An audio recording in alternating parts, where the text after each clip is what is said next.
Ya, Bismillahirrahmanirrahim. Assalamualaikum warahmatullahi wabarakatuh.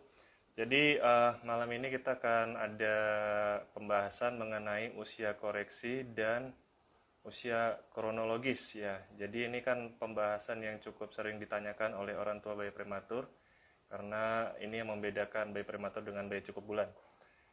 Pertama kali mungkin kita perlu tahu dulu nih mengenai definisi bayi prematur ya. Kalau banyak orang tua masih ragu atau kurang jelas bayi saya ini prematur atau bukan, seperti itu ya. Jadi definisi bayi prematur adalah kelahiran yang lahir sebelum usia kehamilan 37 minggu, terlepas dari berapapun berat lahirnya. Jadi kalau misalkan 36 minggu 5 hari, berat lahirnya 2,8, ini juga sudah termasuk kelahiran bayi prematur. Tapi kalau misalkan lahirnya 37 minggu 2 hari, beratnya 2,4, nah ini sudah termasuk cukup bulan, tetapi dia termasuk BBLR. Nah, bayi prematur sendiri ini juga ada kelompoknya ya, jadi berdasarkan seberapa awal dia lahir. Jadi yang paling ringan itu yaitu yang lahir di antara usia kehamilan 32 minggu sampai 37 minggu. Ini termasuk late preterm, jadi yang termasuk kondisi yang lebih ringan, terutama yang 35-36 minggu. Biasanya untuk pertumbuhannya akan menyerupai dengan bayi cukup bulan. Kemudian untuk yang kelompok prematur yang sudah berat, yang sangat prematur, yaitu di usia antara 28 minggu sampai 32 minggu. Nah, di bawah itu sebelum dari 28 minggu termasuk prematur ekstrim. Jadi ada 3 kelompok ini untuk kelompok prematur. Ketiga ini berbeda untuk nanti resiko ke depannya, karena salah satu yang paling berperan penting itu adalah usia kehamilannya. Jadi kalau dia lahirnya sangat awal, resiko-resiko terkena kondisi penyerta prematuritas itu jauh lebih tinggi dibandingkan dengan yang lahirnya lebih mendekati cukup bulan. Ya, jadi tentu saja semua bayi prematur tidak ada yang menginginkan kelahiran prematur ya, tetapi dengan resiko yang lebih tinggi itu terjadi pada di usia kehamilan yang lebih awal ya. Nah, kemudian saya lanjut dulu untuk usia kehamilan sudah dibahas, kemudian tentang berat lahir mengenai BBLR. BBLR ini kan orang mengetahuinya berat normal itu batasnya di 2500. Di bawah 2500 gram maka disebut bayi berat lahir rendah.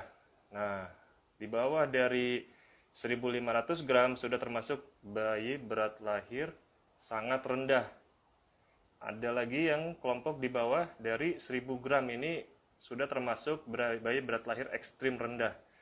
Nah, ini juga sama, punya pengaruh yang berat juga kepada bagaimana kondisi pada bayi tersebut nantinya. Jadi, seorang bayi yang misalnya lahir di 36 minggu, kemudian dia mengalami BBLR juga, BBLR-nya misalkan 1800, dibandingkan yang 36 minggu juga tapi beratnya 2,4, tentu berbeda risikonya. Ya, jadi usia kehamilan dan berat lahir ini sama-sama berpengaruh kepada bagaimana prognosis bayi ke depannya untuk kesehatannya, tumbuh kembangnya. Ya, itu diantara beberapa faktor yang nantinya menjadi pertimbangan dan risiko bayi prematur. Nah, ini sama-sama penting. Nah, sedangkan BBLR sendiri juga bisa terjadi pada bayi cukup bulan ya. Bayi yang lahir di 37 minggu sampai 41 minggu itu sudah termasuk cukup bulan. Nah, itu juga bisa mengalami BBLR jika lahirnya di bawah 2500 gram. 41 minggu persis sampai 42 minggu adalah sudah masuk postmatur. Juga bisa terjadi BBLR. Jadi ini adalah kondisi yang bisa terjadi pada setiap masa usia kehamilan, makanya bisa terjadi BBLR kurang bulan, cukup bulan, dan lebih bulan. Nah, tapi kalau kita bicara tentang bayi prematur, memang paling banyak yang kondisinya adalah BBLR. Ada juga memang bayi prematur yang beratnya cukup, tetapi paling sering ditemui adalah yang mengalami BBLR. Makanya kalau kita membaca beberapa penelitian itu, ada yang membahas ya penelitian tentang bayi prematurnya, tetapi juga ada yang meneliti berdasarkan berat lahir rendahnya. Ya, ini ya serupa ya. Kalau kita lihat memang rata-rata bayi prematur semuanya rata-rata ya, mayoritas itu juga mengalami berat lahir yang rendah. Nah, baiklah. Nah, sekarang kita kan akan melanjutkan kepada mengenai usia koreksi. Usia koreksi dan usia kronologis. Ini adalah dua usia yang dimiliki oleh bayi prematur. Mungkin kalau usia kronologis semua sudah tahu ya, yang sejak lahir itulah yang termasuk usia kronologis yang biasa diketahui oleh para orang tua. Ya. Nah, kalau untuk usia koreksi, ya, usia koreksi ini adalah usia yang kita hitung dikarenakan kondisi bayi prematur yang lahir lebih awal, maka tentu saja banyak organ tubuhnya yang belum matang ya. Salah satunya adalah otak ya, sistem sarafnya itu belum benar-benar berkembang dan juga belum benar-benar matang. Jadi akibatnya bisa dibayangkan perkembangannya pun berbeda, tidak bisa disamakan dengan bayi yang cukup bulan. Kalau kita lihat, apakah seorang bayi yang lahir di 28 minggu bisa disamakan dengan cukup bulan? Perkembangannya tidak bisa, ya, karena bayi 28 minggu itu lebih awal 12 minggu, ya. Cukup bulan rata-rata kita ambil di 40 minggu. Jadi misalkan 28 minggu, maka nanti akan ada koreksi 12 minggu, ya. Jadi misalkan bayi yang lahir di usia 28 minggu tadi dia usianya sekarang 6 bulan. Berarti itu usia kronologisnya yang biasa diketahui oleh orang tua ya. Nah, kalau dia 28 minggu dikurangi dari 40 dikurangi 28 sama dengan 12 minggu. Di 12 minggu sama dengan 3 bulan, 6 bulan dikurangi 3 bulan sama dengan 3 bulan adalah usia koreksinya. Ya, ini mudah ya. Nanti boleh bertanya sebentar lagi kita buka sesi tanya jawab ya. Tadi mungkin ada beberapa pertanyaan. Di kesempatan kali ini saya coba batasi dulu untuk pembahasan usia kronologis, usia koreksi, dan mungkin sekitarnya. Nanti setelah itu ya kita bisa membahas yang lainnya sedikit. Nah, kita lanjut dulu ya mengenai usia koreksi ini. Kenapa kita penting untuk mengetahuinya? Tadi seperti saya sudah bilang di awal bahwa usia koreksi digunakan untuk menilai perkembangan anak dan pertumbuhan anak. Ya, seperti contoh yang paling sering adalah kemampuan perkembangan anak, misalnya anak di usia kronologis 6 bulan tadi ya. Kita ambil contoh yang usia kehamilannya 28 minggu. Biasanya usia 6 bulan itu sudah bisa diharapkan anak sedang belajar duduk. Ini kalau cukup bulan. Makanya kadang-kadang anaknya sudah dibawa pulang, kemudian lihat tetangganya, saudaranya ya, yang usia serupa itu kok mereka sudah belajar duduk. Sedangkan anak ini yang lahirnya usia kehamilan 28 minggu belum bisa duduk. Nah, tentu saja ini orang tua perlu tahu bahwa kita menggunakan usia koreksinya ya, bukan usia kronologis. Jadi, usia koreksinya tadi sudah kita hitung adalah 3 bulan. Kemampuan anak 3 bulan apakah sudah bisa belajar duduk atau belum? Ya kan? Belum bisa ya. Jadi memang masih belajar tengkurap. Nah, ini yang perlu disadari oleh para orang tua di rumah. Nah, kalau sudah menggunakan seperti itu, maka kita akan bisa menilai dengan lebih objektif ya. Kita melihat batas-batas perkembangannya dengan sesuai usia koreksinya. Oke. Nah, kemudian pertumbuhan juga sama. Pertumbuhan itu ya, nanti saya sebetulnya ada sesi lain ya mengenai kurva pertumbuhan ya. Kalau ini kemarin ada kita kenal ya kurva pertumbuhan seperti ini. Ini kan dari WHO untuk bayi cukup bulan. Ini untuk laki-laki, anak laki-laki. Yang ini untuk anak perempuan.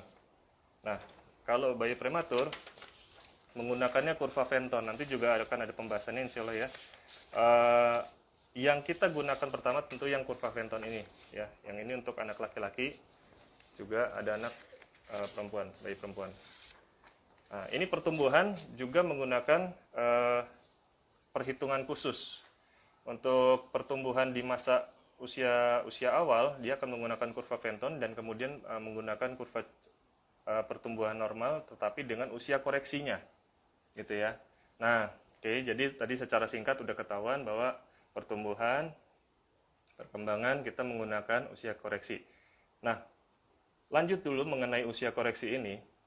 Tentu saja setelah kita melewati fase anak berkembang ya, kemudian kita bisa melihat pentingnya usia koreksi ini adalah pada anak yang ingin masuk sekolah, ya, preschool gitu ya. Bayi prematur memiliki sedikit perbedaan dengan bayi cukup bulan kemampuannya yang masih belajar untuk mengejarnya. Walaupun ya, ini yang kita perlu ketahui mengenai usia koreksi digunakannya hingga usia 2 tahun. Jadi kalau pertumbuhannya di usia 2 tahun, maka kita sudah menggunakan usia kronologisnya.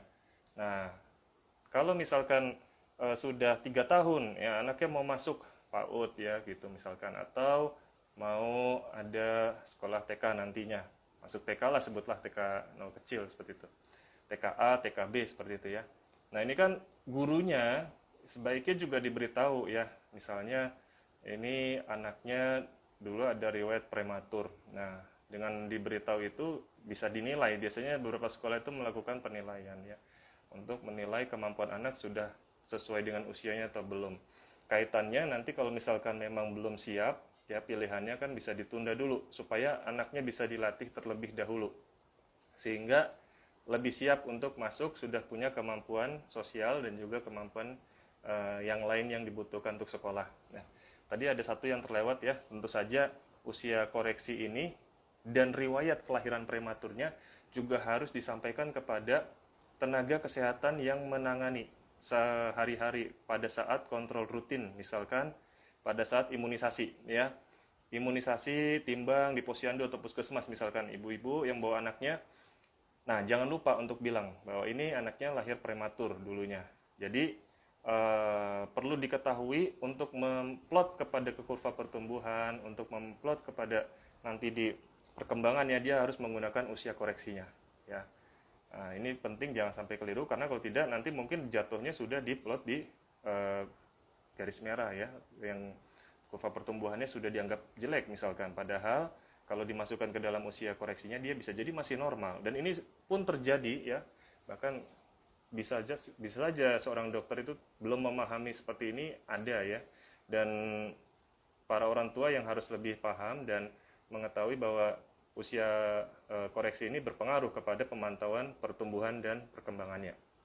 Ya, jadi dua kaitan tadi ya, pertumbuhan dan perkembangan. Nah kemudian yang lainnya mengenai imunisasi ya, imunisasi ini tidak menggunakan usia koreksinya. Imunisasi tetap menggunakan usia kronologis ya, jadi tetap seperti jadwal bayi yang cukup bulan. Yang berbeda hanya pada imunisasi hepatitis B ya, ini menunggu hingga berat tercapai 2000 gram atau usianya tercapai 2 bulan. Nah, setelah itu sudah bisa diberikan imunisasi hepatitis B. Memang yang hepatitis B0 itu pasti terlewat, tapi bisa dilanjutkan dengan imunisasi lainnya. Jangan sampai orang tua tertinggal. Memang banyak orang tua yang masih ragu, apalagi mungkin sekarang di masa pandemi ya, mohon supaya tetap menjadwalkan imunisasi, tetap sesuai jadwal. Karena saya juga melihat masih banyak juga kasus orang tua yang masih bingung, apakah saya akan melanjutkan imunisasi, sementara ini saya stop dulu nih karena takut wabah ya kan. Nah ternyata dari anjuran IDAI tetap disarankan sesuai jadwal. Tentu saja kita memperhatikan tempat imunisasi kita apakah sudah menjalankan protokol pencegahan yang baik. Seperti pencegahannya itu salah satunya memisahkan pasien yang sakit, yang infeksius dengan yang non-infeksius. Ini kemudian jadwal untuk datangnya sudah diatur ya kan, sehingga tidak langsung di satu tempat berkumpul ramai-ramai seperti itu. Datang bergantian langsung masuk ke ruang dokternya. Tidak jalan-jalan kemana-mana ya, pakai masker, dan pencegahan yang dilakukan di tempat imunisasi tersebut. Jadi maksud saya, kalau bisa ya diusahakan ya dicari tempat-tempat imunisasi yang memang tersedia di tempat ibu semua, supaya jangan ketinggalan. Memang ini PR besar juga buat kita di antara masalah wabah ini, takutnya pada saat banyak anak yang tidak diimunisasi malah menimbulkan penyakit yang baru. Ya, jadi jangan sampai kita menghilangkan satu kebutuhan anak yang sangat penting, yang juga risikonya besar. Ya, jadi tetap jadwalkan sesuai usia kronologisnya, jangan sampai terlupa. Dan kalau misalkan ada imunisasi yang tidak tersedia, ya bisa coba dulu dihubungi ke tempat-tempat rumah sakit yang lain ya. dan tanyakan kepada dokternya. Intinya kita semua tetap mematuhi jadwalnya sesuai usia kronologis. Nah, pertumbuhan, perkembangan, imunisasi sudah. Tadi ada sedikit pertanyaan. Ini sebetulnya sudah bisa mulai sedikit tanya jawab ya. Sebenarnya materi mengenai usia koreksi ini tidak terlalu banyak. Nanti kalau mau ada yang bertanya mengenai cara menghitungnya, sebetulnya boleh saja ya. Karena ini mudah sekali, jangan sampai tidak mengetahui. Mengenai empasi, memulai makanan pendamping ASI. Tadi ada yang bertanya apakah mengikuti usia koreksi atau usia kronologisnya. Nah, ini adalah sesuatu kondisi yang tidak bisa mengikuti usia ya. Jadi patokannya adalah di tanda-tanda kesiapan empasinya. Jadi jawabannya bukan di usianya. Walaupun ada panduannya juga, ada usia batas awalnya dan usia batas akhirnya sebisa mungkin mengikuti jadwal tersebut. Tapi yang dilihat adalah tanda kesiapan empasinya, yaitu anak sudah bisa duduk dengan posisi leher yang stabil. Jadi dia ketika kita dudukan, tidak apa-apa, masih coba kita bantu ya didudukan posisi seperti itu, lehernya sudah bisa stabil. Tapi kalau masih belum bisa ya, bahkan mungkin anak bayi prematur seringkali ya masih dalam belajar tengkurap ya, seperti itu ya belum bisa ya. Artinya satu syarat belum terpenuhi. Nah, kemudian yang kedua, anak sudah tertarik untuk makan gitu ya, sudah melihat orang tua dan dia tertarik pada makanan. Yang ketiga, refleks melepehnya berkurang.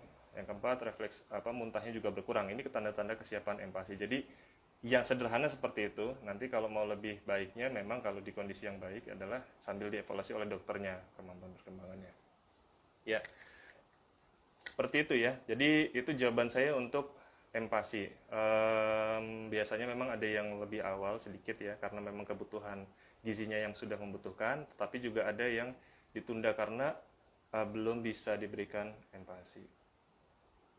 Seperti itu. Nah, jadi ada pertanyaan, apakah bayi premi cepat terkena virus atau sakit dan kesembuhannya lama? Ya, sebetulnya semua bayi yang masih kecil, daya tahan tubuhnya masih dibentuk sehingga lebih rentan sakit. Nah, kemudian yang kedua, memang bayi prematur sendiri punya satu resiko penyakit yang salah satunya adalah bisa mengalami sepsis. Tapi sepsis ini kan adalah kondisi yang berat ya, yang biasanya terjadi misalkan pada saat kondisi masih dirawat di rumah sakit. Sehingga kita juga punya banyak pengalaman ya, di rumah sakit itu juga ada yang menerapkan supaya tidak banyak orang yang bisa menyentuh bayi pada saat dirawat ya. Walaupun di sisi lain tentu saja bisa melakukan perawatan metode kanguru adalah hal yang lebih baik gitu.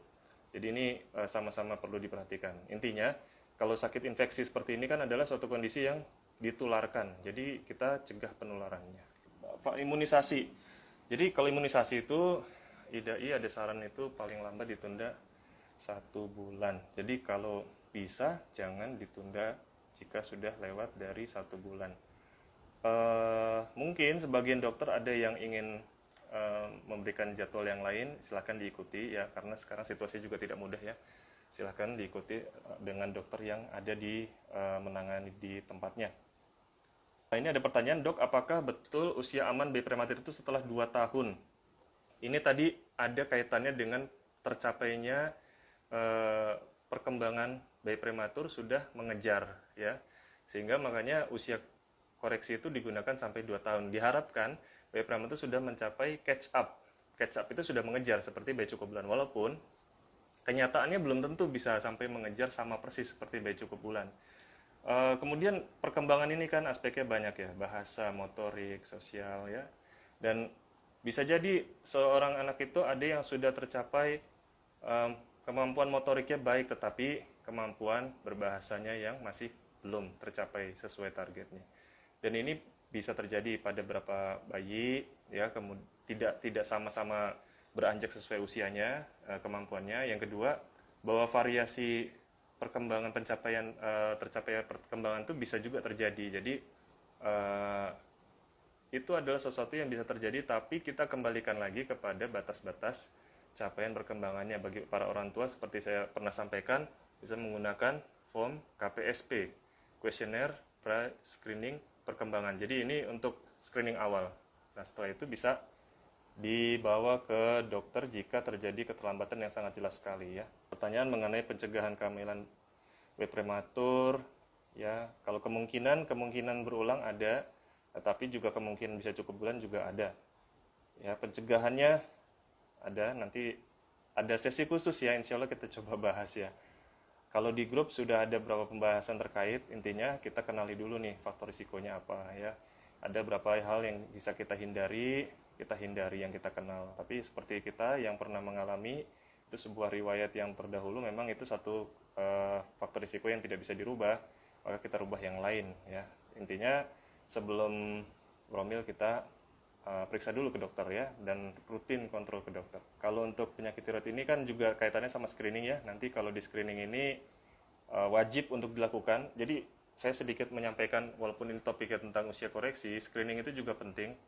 Yang screening hipotiroid ini usia 48 jam sampai 72 jam, 2 hari sampai 3 hari itu seharusnya sudah diperiksakan. Nah, paling lambat ya sebelum dipulangkan dari rumah sakit untuk screening hipotiroid. Ini bukan hanya untuk bayi prematur, tapi juga untuk bayi cukup bulan. Memang nggak semua rumah sakit sudah memeriksakan ya, tapi kita harus minta nih. Kalau kita di rumah sakit biasanya dilakukan otomatis tuh, sebentar. Biasanya yang dilakukan oleh rumah sakit adalah cek HB misalkan ya, terus bilirubin ya. Nah, kita cek juga udah diperiksakan belum tuh screening hipotiroidnya. Ada pertanyaan, kalau secara statistik kesiapan sekolah anak ekspremi apakah sesuai dengan usia kronologisnya atau ada poin-poin tertentu yang ada pengecualian? Nah, jadi gini, kita kembali lagi dengan risiko tadi ya. Kita tahu kelompok-kelompok usia kehamilan prematur itu ada yang prematur ekstrim, ada yang sangat prematur ya. Ini yang berisiko tinggi, dan kita juga bisa lihat bagaimana capaian perkembangan anak selama ini. Apakah dia sudah sesuai dengan usia koreksinya kalau masih di bawah 2 tahun, atau jika sudah lebih dari usia 2 tahun sudah tercapai belum sesuai usia kronologisnya. Kalau secara umum sudah tercapai, maka tentu saja orang tua juga sudah merasa melihat anaknya normal, sudah mungkin tidak terpikir lagi bahwa anaknya dulu lahir prematur. Banyak sekali orang tua yang seperti ini, jadi sudah tercapai normal sehingga bahkan sama dengan bayi yang lahir cukup bulan, seolah-olah sudah tidak ada masalah lagi. Nah, ini tidak ada masalah, silahkan bisa sesuai dengan usia yang anak-anak lainnya. Tetapi jika memang yang kondisi seperti yang misalkan saya alami sendiri gitu ya, prematur ekstrim ya 26 minggu, ini cukup terlihat ya perbedaannya, sehingga kita harus menyampaikan kepada gurunya bahwa anaknya memang ada riwayat lahir prematur. Kalau sekolahnya masih bisa menerima, dia akan bisa menerimanya nanti sambil ada pemantauan dari pihak guru ya. Nanti ada laporan-laporan juga bagaimana perkembangan anak selama berada di sekolah. Nah, tentu saja seiring bertambahnya usia, kemampuan itu harus semakin bisa dimiliki oleh anak, sehingga kita sebagai orang tua di rumah harus bisa membantu anak supaya bisa mencapai perkembangannya tersebut. Karena target-target di sekolah juga ada, dan memilih sekolah yang sesuai juga penting ya. Nanti ini hal yang khusus, mungkin saya juga sedang mengalami masa ini karena sekarang anak saya sudah kelas 1 SD, sebelumnya sudah berpindah-pindah sekolah dari yang awalnya sekolah yang memfasilitasi untuk adanya keterlambatan perkembangan sampai ke sekolah yang seperti sekolah umum ya, sampai berpindah lagi sekolah satu sekolah lagi. Jadi memang kita ada beberapa hal yang tetap kita pantau dari anak, tetapi perlu diingat bahwa pada akhirnya jika kondisinya normal, tidak ada kondisi penyerta yang tampak jelas dari kelahiran prematurnya, ya insya Allah akan mencapai mengejar cukup bulan ya, seperti bayi-bayi yang anak yang lahir cukup bulan. Ya, ini ada satu lagi nih, satu teori ya, walaupun kita sudah sepakat penggunaan usia kronologis usia koreksi itu sampai usia 2 tahun, ada salah satu teori lagi yang mengatakan usia anak yang koreksi tadi dikalikan 10. Contohnya misalnya tadi ya, 28 minggu, itu kan 12 minggu ketinggalannya ya. Jadi kalau dikalikan 10 itu sama dengan 120 minggu. Nah, dari situ kita bagi. Jadi berapa bulan dia? Kalau dibagi 4 sama dengan 30 bulan. 30 bulan itu adalah 2 tahun 4 bulan. Ya, nggak jauh juga dari 2 tahun sebetulnya ya. Jadi itulah yang kira-kira sebetulnya ditargetkan anak 28 minggu sudah bisa mengejar di 2 tahun 4 bulan menurut salah satu metode yang digunakan oleh sebuah klinik perkembangan ya. Ada yang bilang seperti itu, tapi kurang lebih mirip-mirip ya. Jadi intinya sebagai orang tua, kalau yang anaknya masih di bawah 2 tahun, ayo tetap gunakan panduan yang objektif ya. Saya menghimbau sebetulnya lebih kepada tujuan dari Instagram Live ini adalah supaya orang tua yang baru-baru ini ya, yang anaknya masih kecil, terlihat sekali tuh perbedaannya dengan bayi yang cukup bulan kan, perkembangannya bisa dibanding-bandingkan. Nanti orang tua bisa merasa sedih ya, bisa merasa cemas ya, merasa nggak nyaman lah ya karena dibicarakan orang seperti itu kan. Nah ini yang membuat kita harus paham nih, anak kita tuh memang hitungan usianya berbeda gitu kan.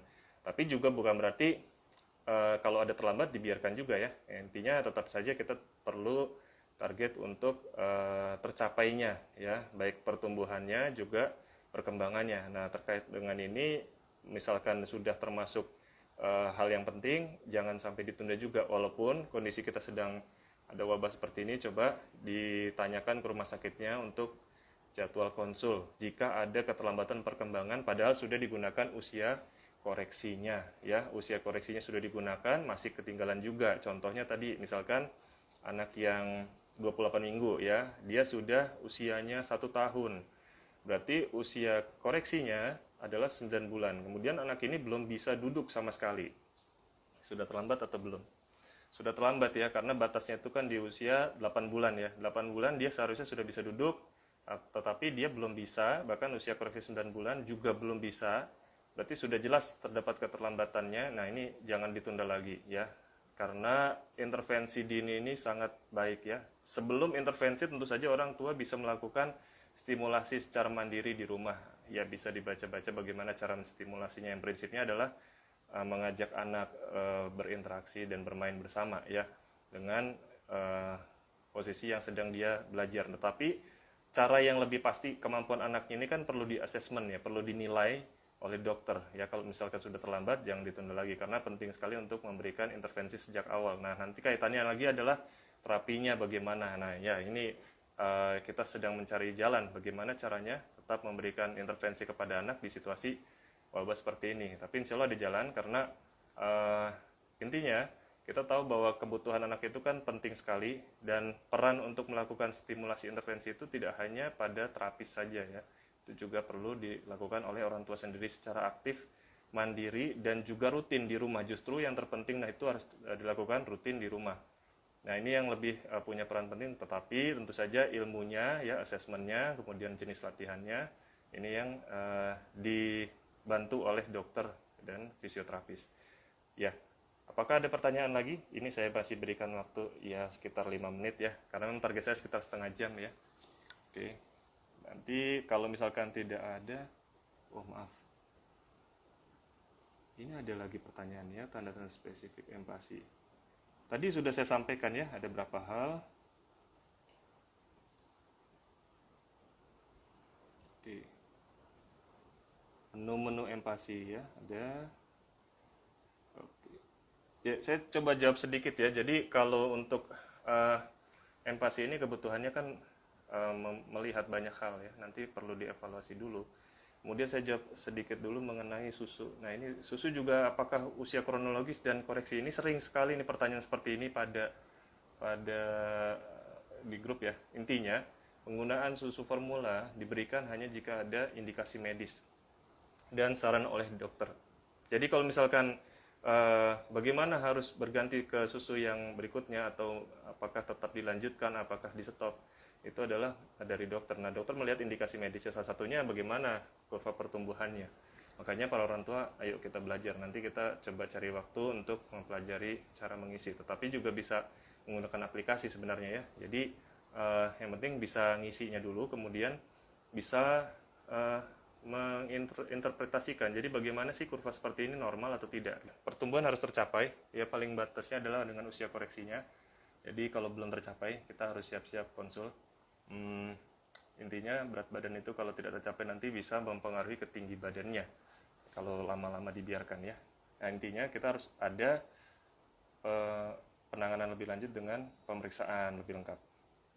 Kurva WHO bisa diberikan digunakan mulai usia koreksi berapa bulan. Jadi asal sudah mulai ya usia koreksinya, berarti dia sudah bisa masuk tuh ke usia ke kurva WHO. Jadi usia koreksinya sudah 0, berarti dia startnya di 0 tuh. Jadi misalkan tadi bayi usia kehamilan 28 minggu, usia kronologis 3 bulan, berarti dia start 0 di usia koreksinya. Ya, itu bisa mulai langsung dari 0 seperti itu dan selanjutnya. Oh, kalau hipotiroid, kalau anaknya sudah besar ini kan bisa terlihat. Karena hipotiroid itu kalau misalkan sudah terlihat usianya, nanti akan terlihat beberapa ciri khasnya, sehingga bisa jadi kalau sudah normal tidak perlu diperiksakan lagi. Ya, betul. Nanti boleh tentang kesiapan premi mengenai usia sekolah. Mungkin yang jadi pembicara bukan saya juga. Saya juga masih banyak perlu belajar untuk mengenai hal ini ya. Jadi kita coba sharing juga nanti kalau ada berapa orang yang bisa kita jadikan teman ngobrol ya.